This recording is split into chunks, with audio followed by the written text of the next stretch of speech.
கதிர்வேல் காக்க திரைப்படத்தின் திரைவிமர்சனம். ஊட்டியில் மனோஜ் போலீஸ் அதிகாரியாக பணியாற்றி வருகிறார்.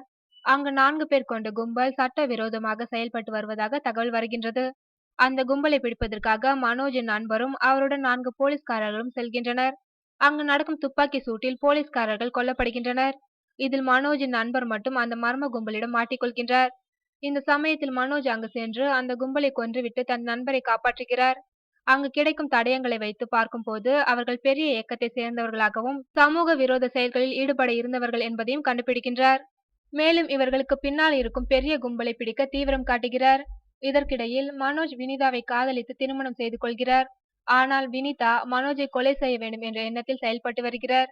இறுதியில் சமூக விரோத கும்பலை மனோஜ் கண்டுபிடித்தாரா, மனைவி வினிதா மனோஜை கொலை செய்ய நினைத்ததற்கான காரணம் என்ன என்பதே படத்தின் மீதி கதை.